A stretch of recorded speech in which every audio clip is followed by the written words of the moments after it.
وكان فضل الله عليك عظيما صدق الله العظيم. அளவற்ற அருளாளனும் நிகரற்ற அன்புடையோனுமாகிய எல்லாம் வல்ல அல்லாஹுவின் பெயரால் துவங்குகிறேன். அருமை நாயகம் முஹம்மதுர் ரசூலுல்லாஹ் ஸல்லல்லாஹு அலைஹி வஸல்லம் அவர்களின் மீதும் நற்பாக்கியங்கள் நிறைந்த அவர்களுடைய உம்மத்தின் மீதும் குறிப்பாக இந்த மஜ்லிஸிலே வீற்றிருக்கிற இந்த விழாவில் பங்கேற்றிருக்கிற நம் அனைவர் மீதும் எல்லாம் வல்ல அல்லாஹுவின் நல்லருள் என்றென்றும் நிறைவாக உண்டாவதாக. ஆமீன்.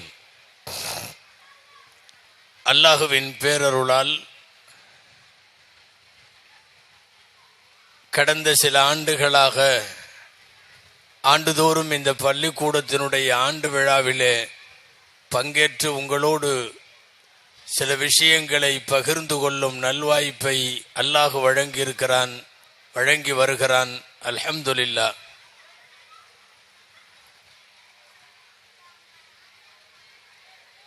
கல்வியோடு சேர்த்து மார்க்க ஒழுக்கங்களையும் கற்றுத்தருகிற ஒரு பள்ளிக்கூடத்தினுடைய ஆண்டு விழாவில் ஒரு சில நிமிடங்கள் மாத்திரம் உங்களோடு 1-2 விஷயங்களை பகிர்ந்து கொள்ள ஆசைப்படுகிறேன். நாடு முழுக்க நடத்தப்படுகிற பள்ளிக்கூடங்கள் பல்வேறு ஆண்டு விழாக்களை பார்க்கிறோம். வெறுமனே ஆடல் பாடல்களும் சில கேலியான நிகழ்வுகளும் மாத்திரம் இடம்பெறுகிற ஆண்டு விழாக்களுக்கிடையில் இந்த பள்ளிக்கூடத்தினுடைய குழந்தைகளுக்கு பள்ளி கல்வியோடு சேர்த்து மார்க்க ஒழுக்கங்களையும் கற்றுத்தருகிற ஒரு நல்ல சூழல் இங்கே நிலவுகிறது. பல்வேறு சிரமங்களை தாண்டி நடைபெற்று கொண்டிருக்கக்கூடிய இந்த பள்ளிக்கூடத்தை இறைவன் இதனுடைய கல்வி சேவையை இன்னும் நீட்டித்து தருவானாக என்று நான் அல்லாஹ்விடத்தில் துஆ செய்கிறேன். இன்னமும் பல ஆண்டுகள் இதே கல்வி பணியில் தங்களுடைய மகத்தான சேவையை இந்த குழுவினர் தொடர்ந்து செய்வதற்கு அல்லாஹ் அருள் புரிவானாக. அன்பானவர்களே, கடந்த காலத்தின் வரலாறு, நிகழ்காலத்தின் யதார்த்தம், வருங்காலத்தின் தொலைநோக்கு, இந்த மூன்றும் இல்லாத சமுதாயம் வீணாகிவிடும். கடந்த காலத்தில் நம்முடைய வரலாறு தெரிந்திருக்க வேண்டும். நிகழ்காலத்தில் என்ன நடக்கிறது என்கிற நிதர்சனம் புரிந்திருக்க வேண்டும். வருங்காலத்தில் நாம் என்ன செய்ய வேண்டும் என்கிற தொலைநோக்கு வேண்டும். அந்த அடிப்படையில் கல்வி இந்த சமுதாயத்தில் இன்றி அமையாத நாம் வென்றெடுக்க வேண்டிய பெரிய சொத்து. அதிகாரங்களை நோக்கி ஒரு முஸ்லிம் சமுதாயம் நகருவதற்கு தேவை கல்வியில் பாண்டித்துவம், கல்வி உயர்வு, அரசியல் பங்களிப்பு, பொருளாதாரத்தினுடைய மேலாண்மை. கல்வி, அரசியல், பொருளாதாரம், இந்த மூன்றிலும் முன்னேறாத சமுதாயம் எந்த வகையிலையும் உயர் பதவிகளை நோக்கியோ அதிகாரத்தை நோக்கியோ நகர முடியாது. அந்த அடிப்படையில் இன்றைக்கு இந்தியாவில் வாழக்கூடிய முஸ்லிம் சமுதாயத்தினுடைய மிகப்பெரிய அவசிய தேவை கல்வி. அந்த கல்வி ஒழுக்கங்களோடு சேர்ந்து கிடைக்குமானால் ரொம்ப ரொம்ப நல்லது. அதிலேயும் மார்க்க ஒழுக்கங்களோடு சேர்ந்து கிடைக்குமானால் அது அதைவிட சிறந்தது. கல்வி வென்றெடுக்கப்படாவிட்டால் வருங்கால முஸ்லிம் சமுதாயத்தினுடைய, இந்தியாவில் வாழுகிற இஸ்லாமிய சமுதாயத்தின் நிலை கேள்விக்குறியாகிவிடும்.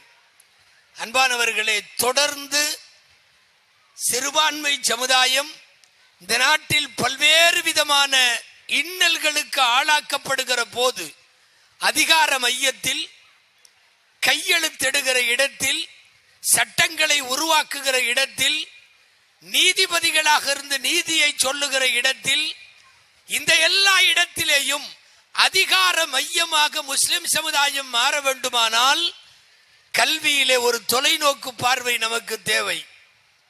நபிகள் நாயகம் ஸல்லல்லாஹு அலைஹி வஸல்லம் பல்வேறு ஹதீசுகளில் அதை வலியுறுத்தி இருக்கிறார்கள். தொலைநோக்கு இல்லாத சமுதாயம் அழிந்து போய்விடும். 1-2 நபிமொழிகள் உங்கள் கவனத்திற்கு நான் தர வேண்டும். யாராவது ஒரு மொட்டை மாடியில் கைப்பிடி சுவர் இல்லாத ஒரு மொட்டை மாடியில் படுத்து தூங்குகிறான், தவறி கீழே விழுந்து விடுகிறான். நபி ஸல்லல்லாஹு அலைஹி வஸல்லம் சொல்லுகிறார்கள், அவன் அல்லாஹ்வை குறை சொல்ல வேண்டாம், அல்லாஹ் என்னை காப்பாத்தலன்னு சொல்ல வேண்டாம், அல்லாஹ் என்னை கைவிட்டுட்டான்னு சொல்ல வேண்டாம். காரணம், கைப்பிடி சுவர் இல்லாத இடத்துல போய் படுத்தது உன்னுடைய தப்பு.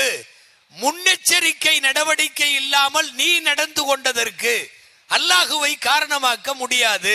இது ஒரு நபிமொழி. இன்னொரு நபிமொழி, ஒமன் ரகிபல் பஹர ஹீன யர்தஜு, புயல் சின்னம் அறிவிக்கப்பட்டிருக்கிற போது ஒருவன் கடலுக்கு போகக்கூடாது. மீனவனாக இருந்தால் அவன் மீன் பிடிக்க போகக்கூடாது. புயல் சின்னம் அறிவிக்கப்பட்டிருக்கிற போது ஒருவன் கடலுக்குள்ளே போகிறான், போய் புயல் சூறாவளியிலே சிக்குண்டு அவன் இறந்து போகும் நிலை வந்தால் அல்லாஹுவை யாரும் குறை சொல்ல வேண்டாம், புயல் நேரத்தில் போனது தப்பு. இப்ப இதுல என்ன சொல்ல வர்றாங்க தெரியுமா? நபிகள் நாயகம் ஸல்லல்லாஹு அலைஹி வஸல்லம், கைப்பிடி சுவர் இல்லாத இடத்துல படுத்து தூங்கினையே, உனக்கு முன்னெச்சரிக்கை இல்லை. புயல் இருக்கிற நேரத்தில் கடலுக்குள் போனாயே, உனக்கு முன்னெச்சரிக்கை இல்லை. வேற ஒரு நபிமொழி நாமெல்லாம் அடிக்கடி கேள்விப்பட்டிருப்போம், ஒரு முஃமின் ஒரு பொந்திலே 2 தடவை கொட்டப்பட மாட்டான். இதெல்லாம் தொலைநோக்கு வேண்டும் என்பதை நமக்கு எச்சரிக்கிறார்கள் நபிகள் நாயகம் ஸல்லல்லாஹு அலைஹி வஸல்லம். அந்த அடிப்படையில் இன்றைக்கு நம்முடைய அதிகார தேவையை நோக்கி நகர வேண்டுமானால் முஸ்லிம் சமுதாயம் கல்வியை கையில் எடுக்க வேண்டும். உங்களுக்கு தெரியுமா, ஒரு 1000 வருஷ காலம் உலகத்தில் எந்த அறிவியலும் வளராததற்கு முன்னாலேயே கல்வியில இருந்தவர்கள், தன்னிகரற்று திகழ்ந்தவர்கள் முஸ்லிம்கள். இன்னைக்கெல்லாம் மெடிக்கல் சயின்ஸ் டாக்டர் ஆகிறது, உயர் பதவிகளுக்கு வர்றது, இந்த மாதிரி உள்ள படிப்புகள் எல்லாம் யார் யாருக்கோ போய்விட்டாலும் ஒரு காலத்தில் இதிலே கொடி கட்டியவர்கள் முஸ்லிம்கள். இமாம் ஷாஃபி ரஹ்மத்துல்லாஹி அலைஹியை பற்றி இமாம் ராசி அவர்கள் ஒரு கிதாப் எழுதியிருக்கிறார்கள். மனாகிபுல் இமாம் ஷாஃபிஈ அப்படின்னு அந்த நூலுக்கு பேரு. அதுல இமாம் ஷாஃபி ரஹ்மத்துல்லாஹி அலைஹி சொன்னதா ஒரு செய்தி பதிவாயிருக்கு. என்ன செய்தி தெரியுமா? நீங்க கவனிக்கணும்.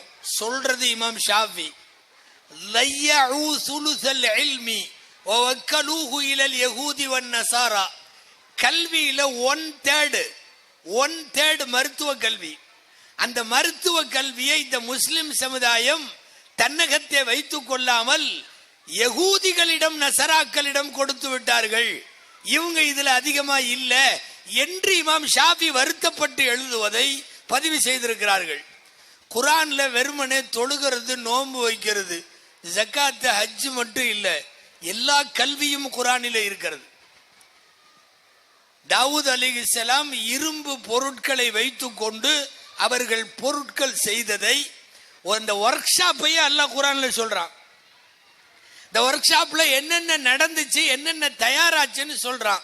கவச சட்டை, பெரிய தேக்கு சட்டிகள், இரும்பு கம்பிகள், இரும்பு கரண்டிகள் எல்லாம் அவர் செஞ்சாருன்னு சொல்லி குர்ஆன் சொல்லுகிறது.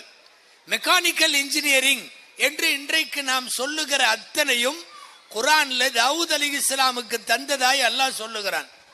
வஅலன்னா லஹுல் ஹதீத், இரும்பை அவருக்கு நாம் வளைத்து கொடுத்தோம். நம்ம கையில இரும்பு எடுத்தா இரும்பு மாதிரி இருக்கும்.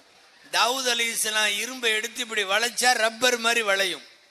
வஅலன்னா லஹுல் ஹதீத், இரும்பை எடுத்து வளைச்சாங்கன்னா ரப்பர் மாதிரி வளையும். அவர் செஞ்சாரு. சாபிகாத், சர்து, நிறைய என்னென்னவெல்லாம் அவர்கள் இரும்பு தளவாடங்கள் செய்தார்கள். இதைத்தான் மெக்கானிக்கல் என்ஜினியரிங்கிறோம். ஒரு 2 பக்க அளவு நூஹ் அலைஹிஸ்ஸலாம் கப்பல் செய்தது குர்ஆனிலே இருக்கிறது. நூஹ் அலைஹிஸ்ஸலாம் தொழுதது, ஓதது, நோன்பு வச்சது அதை பத்தி எல்லாம் இல்ல. நூஹ் அலைஹிஸ்ஸலாம் கப்பல் செய்த, இன்னைக்கு மரைன் இன்ஜினியரிங் அப்படின்னு சொல்லக்கூடிய ஒரு மிகப்பெரிய படிப்பு, கல்வி. அது நூஹ் அலைஹிஸ்ஸலாம் செய்த வேலை. அது குர்ஆனுக்குள்ளே இருக்கிறது. துல்கர்னைன் என்ற ஒரு பெரிய மன்னர் உலகத்தினுடைய பெரிய சுவரை கற்றார். அது குர்ஆன்ல இருக்கு. குர்ஆன்ல இருக்கு பெருஞ்சுவர். கிட்டத்தட்ட அது இன்னைக்கு நாம சொல்லக்கூடிய சிவில் இன்ஜினியரிங் சம்பந்தப்பட்டது. அன்பானவர்களை, நான் சொல்ல வர்றது, இந்த சமுதாயம் படிக்க வேண்டும், உயர் படிப்புகளுக்கு போக வேண்டும், உச்சத்தை அடைய வேண்டும். கல்விக்கு கரையும் இல்லை, வயதும் இல்லை, காலமும் இல்லை. நாமெல்லாம் பாடத்திலே படித்த செய்தி அல்லவா, தொட்டிலே இருந்து கபரு வரைக்கும் படிப்பு. இறக்கிற போதும் எதையாவது படித்து கொண்டு ஏதாவது ஒரு கல்வியை கற்றுக்கொண்டிருந்தவர்கள் நம்மில் ஏராளமான பேர். நான் குறிப்பாக முஸ்லிம் சமூகம் பள்ளி கல்வியையும் கல்லூரி கல்வியையும் டிஸ்கனெக்ட் பண்ற இடை நிற்குதல் என்பது அதிகமாகாமல் காப்பாற்றப்பட வேண்டும். இதெல்லாம் தொலைநோக்கு பார்வை, செய்தே ஆக வேண்டிய செயல்கள். 1400 வருஷம் உங்களுக்கெல்லாம் தெரியும். பத்ர் என்கிற போர், நான் விரிவா சொல்லல, ரிலீஸ் ஆகணும்னா ஒரு கைதிக்கு 4000 ரூபாய், 4000 திர்கம். 4000 திர்கம் கட்டினா ரிலீஸ் ஆயிட்டு போயிடலாம். நூற்றுக்கணக்கான கைதிகள் இருக்காங்க. ரசூலுல்லாஹ் நினைச்சிருந்தா ஒவ்வொருத்தரும் 4000 திர்கம் குடு குடு குடுன்னு எல்லாத்திட்டையும் வாங்கி பெரும் செல்வம் திரண்டு இருக்கும். ஆனா ரசூலுல்லாஹ் சொன்னாங்க, உங்களில் யாருக்கெல்லாம் எழுத படிக்க தெரியுமோ என்னோட சமுதாயத்து பிள்ளைகளுக்கு எழுத படிக்க சொல்லி கொடுத்துட்டு போயிருங்க. காசு வேண்டாம், பெனால்டி இல்லை, ஃபைன் இல்லை, ஒன்றும் இல்லை. 4000 ரூபாய் தர வேண்டாம். அந்த 4000 ரூபாய்க்கு பதிலாக நீ ஒரு வேலை செய். நீ ரிலீஸ் ஆகணுமல்ல கைதியில இருந்து, என் குழந்தைகளுக்கு படிப்பு சொல்லி கொடுத்துட்டு போ. நீங்க இங்க யோசிக்க வேண்டியது என்ன தெரியுமா, ஒரு 15 நூற்றாண்டுகளுக்கு முன்னாலே என் சமுதாயத்து குழந்தைகளுக்கு எழுதவும் படிக்கவும் தெரிய வேண்டும் என்கிற ஒரு தூர நோக்கு மனப்பான்மை நபிகள் நாயகம் ஸல்லல்லாஹு அலைஹி வஸல்லமுக்கு இருந்ததை பார்க்கிறோம். அந்த கல்விகள் இன்றைக்கு வென்றெடுக்கப்பட வேண்டும். எந்த படிப்பாக இருந்தாலும் இடை நிற்காமல் படியுங்கள். IAS IPS என்பது என்னவோ யாருக்கும், சில பேருக்கு சொந்தமானது அல்ல இந்த நாட்டில். இப்போதெல்லாம் விழிப்புணர்வு வந்திருக்கிறது, நிறைய படிக்கிறார்கள். ஒரு வகையில் அல்லாஹுவுக்கே புகழெல்லாம். ஏழை வீடுகளில் கூட இந்த ஃபர்ஸ்ட் கிராஜுவேஷன், முதல் பட்டதாரிகளுடைய சூழல் இன்றைக்கு அதிகமாக வந்திருக்கிறது. சாதாரண கூலி தொழிலாளிகள், இவர்கள் வீடுகளில் இருந்தெல்லாம் கூட உயர் பதவிகளை அலங்கரிக்கிற அந்த இருக்கைகளுக்கு போய் ஏழையின் வீட்டு இளவல்கள் அமர்கிற சூழல் இன்றைக்கு வந்து கொண்டிருக்கிறது. இதுல பின்னடைவுக்கு முஸ்லிம் சமுதாயம் வரக்கூடாது. அன்பானவர்களே, அடிக்கடி நாம ஒரு வேலை செய்யறோம். நான் ரொம்ப நேரம் பேசுற ஐடியா இல்லை தான், இந்த விஷயத்தை சொல்லி முடிச்சிருவேன் நான். அன்பானவர்களே, அடிக்கடி நாம கையை தூக்கி ஒன்று கேட்கிறோம், இடஒதுக்கீடு கொடு, இடஒதுக்கீடு கொடு, இத்தனை சதவீதம் கொடு, அத்தனை சதவீதம் கொடு, இப்படின்னு எல்லாம் கேட்கிறோமல்ல. ஒருவேளை அதற்கு தேவையான அளவுக்குள்ள பட்டதாரிகள் நம்ம கையில இருக்காங்களா? இது ஒரு கேள்வி. இன்னைக்கு பிள்ளைகளை படிச்சு வைக்கிறவங்க நிறைய பேர் இங்க இருக்கீங்க. ஒரு செய்தி உங்கள்ட்ட சொல்லணும். கோயம்புத்தூர்ல ஒரு 20-25 வருஷத்துக்கு முன்னாடி, மேபி 1995 அப்போ 90களில் நடந்த செய்தி. இன்னைக்கு 30 வருஷமாச்சு. ஒரு 19 ஒரு பெரிய கலவரம், 19 முஸ்லிம்கள் கொல்லப்பட்டார்கள். உங்களுக்கு எல்லாம் தெரியும். அந்த 19 ஜனாசாவும் ஒன்னா வச்சிருந்தாங்க, கலவரத்தில் கொல்லப்பட்டவங்க. கோயம்புத்தூருக்கு பக்கத்தில் அந்த பகுதி சுண்ணாம்பு கால வயன்னு பேர். ஒரே நாளில் 19 பேர் கலவரத்தில் கொல்லப்பட்டு அந்த குடும்பங்கள் அத்தனையும் அனாதையாகிறது. 19 ஜனாசாவும் இருக்கிறது. நாங்களெல்லாம் அங்கே இருக்கிறோம். அப்போ சிஎம் வந்தார், கலைஞர் வந்தார், கலெக்டர் வந்தார். எல்லாம் வந்துட்டு அநேகமாக அப்போதைய கலெக்டர், இன்றைக்கு சீஃப் செக்ரட்டரியா இருக்கிற முருகானந்தம், இப்ப இருக்கிற தலைமை நிலைய செயலாளர், அவர் அப்போ கோயம்புத்தூர் டிஸ்ட்ரிக்ட் உடைய கலெக்டர், முதல்வர் சார்பா அறிவிப்பு செய்யறாங்க. என்ன அறிவிப்பு தெரியுமா? இறந்து போன 19 பேரின் குடும்பத்தில் ஒவ்வொருவருக்கு அரசு வேலை தருவதற்கு சிஎம் உத்தரவு கொடுத்துட்டாங்க. இந்த இறந்து போன 19 பேரினுடைய வாரிசுகள்ல இருந்து வீட்டில் ஒருத்தருக்கு அரசு வேலை அப்படின்னு அறிவிச்சிட்டாங்க. அதுக்கு அந்த நேரத்தில் ஒரு ஆறுதலாக இருந்தது. அந்த கலெக்டர் அறிவிச்சிட்டு மறுநாள் பிரஸ் மீட்ல அந்த கலெக்டர் என்ன சொல்றார் தெரியுமா? 19 குடும்பத்திற்கு வேலை கொடுக்க சொல்லி முதல்வர் சொல்லிவிட்டார். ஆனா 19 குடும்பத்திலும் அரசு வேலையை பெற்றுக் கொள்ளுவதற்குள்ள அடிப்படை தகுதியான பேசிக் குவாலிபிகேஷன் 10th ஸ்டாண்டர்ட் பாஸ் ஆனவங்க கூட யாருமே இல்லை. 19 குடும்பத்திலையும் 10வது வகுப்பு வரை படிச்சவங்க யாரும் இல்லைன்னா எங்களுக்கு அரசு வேலை கொடு, இடஒதுக்கீடு கொடு, எங்களுக்கு இது கொடு அதை கொடுன்னு கேட்கறதுக்கு முன்னாடி நம்ம குடும்பங்கள்ல அப்படிப்பட்ட பட்டதாரிகள் உருவாகி இருக்கிறார்களா அப்படிங்கிற கேள்வி இங்கே முக்கியமானது. நான் இங்கே கல்வி சார்ந்த நிகழ்ச்சி என்பதால் சொல்லுகிறேன், எந்த பாடுபட்டாவது படிக்க வைத்து விடுங்கள். இந்த நாட்டினுடைய நாளைய அதிகாரத்தையும் நாளைய வாழ்வையும் ஏன் நம்முடைய இருப்பை கூட தீர்மானிக்கிற இடத்தில் நமக்கு கல்விதான் இருக்கிறது. கல்வியும் அரசியலும் பொருளியலும் இந்த மூன்றையும் கையில எடுத்து வெற்றி பெறாத சமுதாயம் நாளுக்கு நாள் நசுக்கப்படும், ஆளாளுகளால் ஒடுக்கப்படும். அந்த சூழ்நிலை வரக்கூடாது என்று சொன்னால் இடஒதுக்கீடுகள் கேட்பதை விட எங்க மேல கொஞ்சம் இரக்கம் காட்டுங்க என்று யாரையோ கேட்பதை விட அந்த இடத்தில் நான் ஒரு நீதிபதியாய், நான் ஒரு அரசு துறை அதிகாரியாய், நான் ஒரு மாவட்ட கலெக்டராய், நான் ஒரு ஆர்டிஓவாய் என்னென்னவெல்லாம் இருக்கிறதோ அந்த இடத்தில் போய் அமருகிற போது எல்லாவித ஒதுக்கீடுகளும் தானாகவே வந்து சேரும். அந்த அடிப்படையில் கல்வியை முன்னெடுக்க வேண்டும். கடைசியாய் ஒரு செய்தி, எங்க படிச்சாலும் படிச்சிடலாம், எங்க படிச்சாலும் படிச்சிடலாம். இன்னைக்கு படிப்பு இருக்கிறது, ஆனால் சில இடங்களில் மாத்திரம்தான் சமயம் சார்ந்த ஒழுக்கங்களையும் சேர்த்து சொல்லி கொடுக்கிறார்கள். அந்த வகையில் இந்த பள்ளிக்கூடங்கள் ஒன்று தனியாக ஆலிம்களை வைத்து அதுக்கு ஒரு சிலபஸ் ரெடி செய்து அந்த சிலபஸ் படி ஆண்டு முழுவதும் குர்ஆனுடைய வெர்சன்கள், அதனுடைய வசனங்கள் மனப்பாடம், சூறாக்கள் மனப்பாடம், தீனியாத்து ஒழுங்கு, தொழுகையோடு தொடர்பு, இந்த மாதிரி ஒழுக்கங்களையும் சேர்த்து தரப்படுகிற சூழ்நிலையில் எந்த விலை கொடுத்தாவது அதை நாம் ஏற்றுக்கொள்ள, அதை அடைந்து கொள்ள முன் வருவது நம் மீது கடமையாகும். அன்பானவர்களே, சமயம் சார்ந்த ஒழுக்கம் இல்லாமல் கல்வி வேஸ்ட். நான் இதுக்கு முன்னாடி பல்வேறு ஆண்டு விழாக்களில் இதே பள்ளிக்கூடத்தில் நான் பேசி இருக்கிறேன். அது வேஸ்ட்.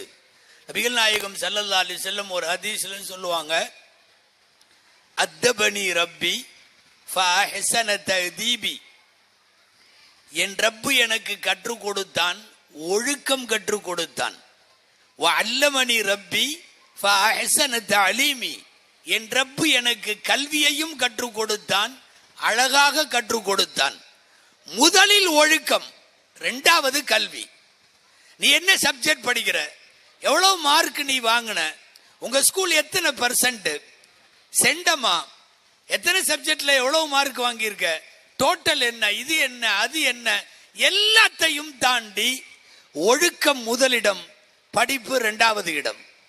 இன்னைக்கு செண்டம் % எங்க ஸ்கூல் வாங்கி காட்டுது அப்படின்னு காலர் தூக்கி விட்டுக்கிற நிறைய ஸ்கூல்கள்ல மாணவ மாணவிகளின் ஒழுக்கம் கேள்விக்குறியாக இருக்கிறது, கேள்விக்குறியாக இருக்கிறது.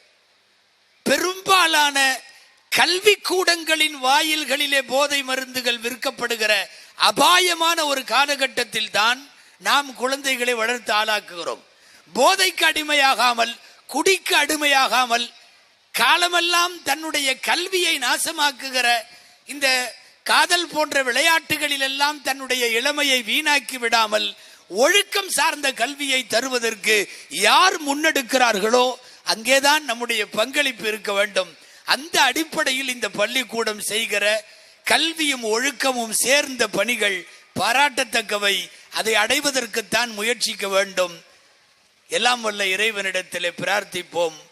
அல்லாஹு ஜல்ல ஷானுஹு தஆலா இந்த குழந்தைகளை, இங்கே படிக்கிற குழந்தைகளை கல்வியும் ஒழுக்கமும் சேர்ந்து பெறுவதோடு நாளைய இந்தியாவினுடைய உயர் இருக்கைகளில், அதிகார மையங்களில் இறைவன் இவர்களுடைய குடும்பத்திற்கும் இவர்கள் சார்ந்திருக்கிற சமுதாயத்திற்கும் சேவையாற்றக்கூடிய மேன் மக்களாய் இறைவன் இவர்களுடைய வருங்காலத்தை வளப்படுத்தி வைப்பானாக என்று இறைவனிடத்திலே பிரார்த்தித்து வாய்ப்புக்கு நன்றி சொல்லி நிறைவுபடுத்துகிறேன். وآخر دعوانا أن الحمد لله رب العالمين.